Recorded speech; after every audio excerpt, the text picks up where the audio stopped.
ko, sir. Dito kayo. Kahapon. Pasok po. Pasok po kayo. Pasok ko. Ano na-dislocate? Dito. Kahapon nilalagyan ako. Ilalagdat kayo. Oh, yan, no. Masakit ito. Kaya pala hindi kayo makalakad ng ayos. Tapos, Kahapon lang nadali. tapos, Ano bang ginawa nyo? naglakad ako. Hmm.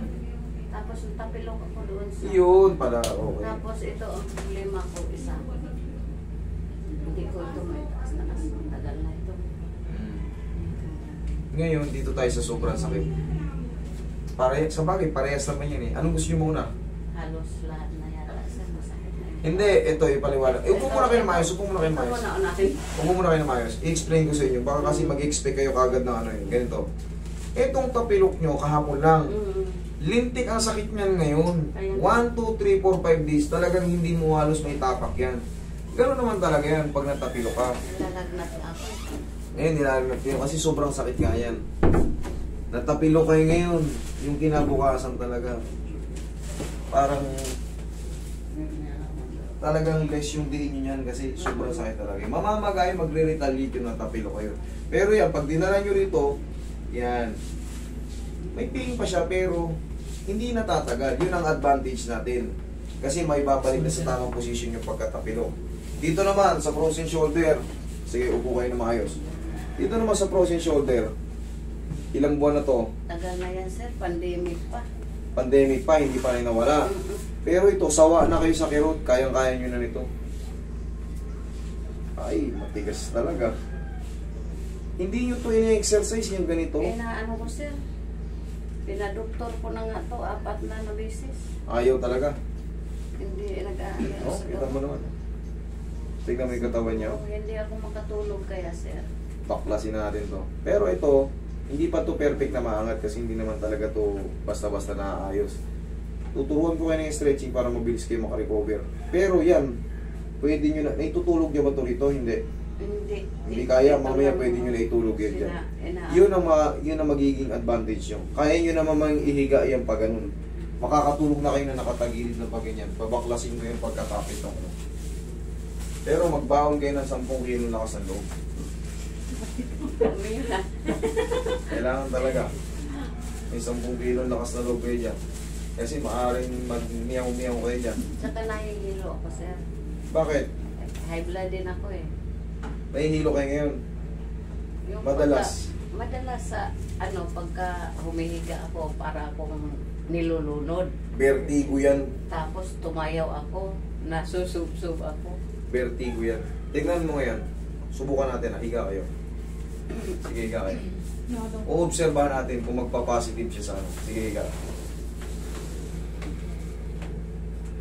Yan. Meron? Meron konti. O yan, meron. Positive ka. Positive ka sa ano. Vertigo yan. Kasi ang hilo, kahit hindi ka na humiga, sorry na to. Ang hilo kasi, kahit hindi ka humiga, nakaupo ka, kung nahihilo ka talaga, nahihilo ka.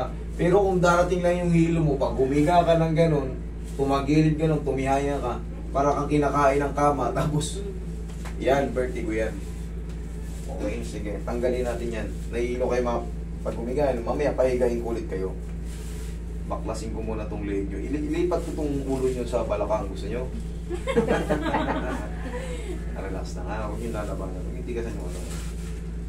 Huwag yung tigasan. Lamputan nyo lang. Yan. Isa pa.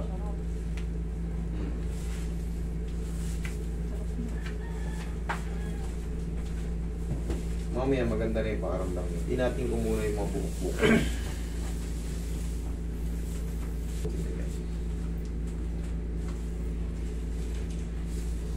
Mamaya na to. Masakit to eh. Tihaya.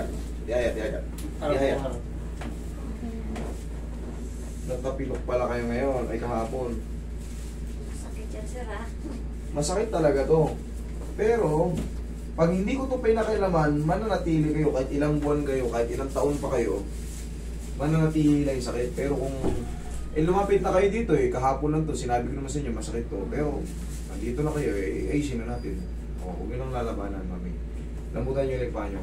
Yan, ikalman nyo yung lipa nyo. Ikalman nyo lang. Malalaman ko nakatigas o yung umaangat. Okay, lambutan nyo lang ha. Yan lang, ganun lang. Tutunog lang yan. O, lambutan mo lang. Isa pa, lambutan mo lang. Oo lang, parang nalalaman ko. Woo! Final. Tapos na yan. Hayaan mo lang kumirot. Ganun talaga yan. Tapos, hayaan mo lang kumirot.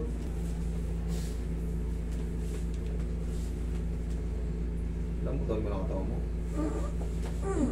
Isa pa.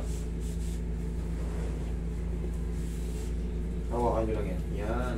Huwag yung lalabanan. Huwag yung lalabanan. Okay, lambutan nyo lang ang taon nyo. Lambutan nyo lang. Okay, kabilang side. Malaking bagay yung pag tumunog.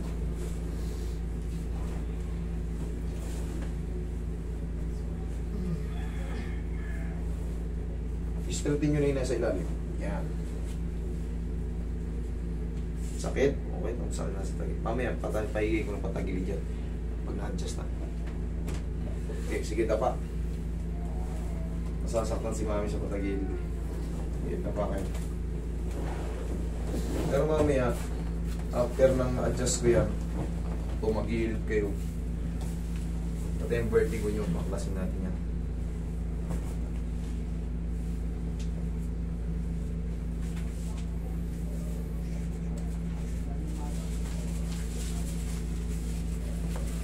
Okay, lambutan mo lang, lambutan mo lang.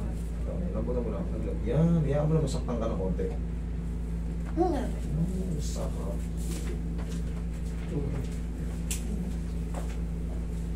Okay, lambutan mo lang, lambutan mo lang. Lambutan mo lang. Isa pa, lambutan mo lang. Okay, masasin mo ito si nanay. Yan ka lang na yan, ha? Hayaan mo lang muna. Mamaya pag-ising mo, nandito na to.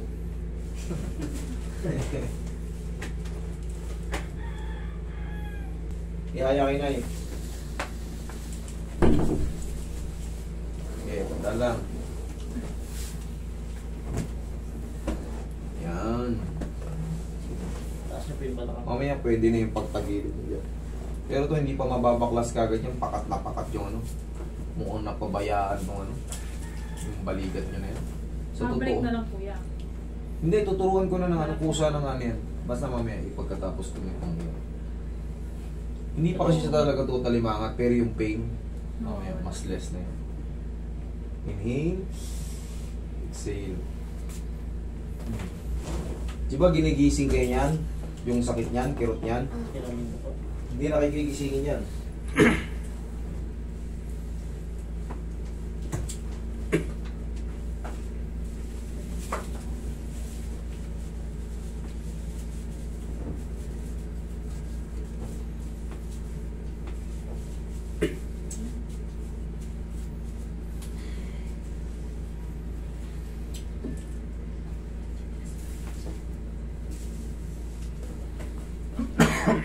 Kaya sumakit yan. Mali yung naikabit yung cutics. Dapat yan yung purple.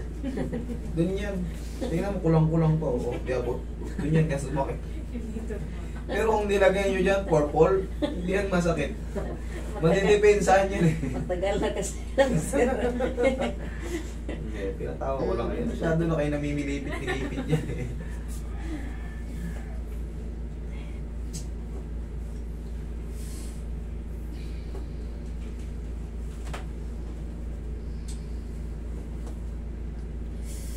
Oh, lambutan mo lang.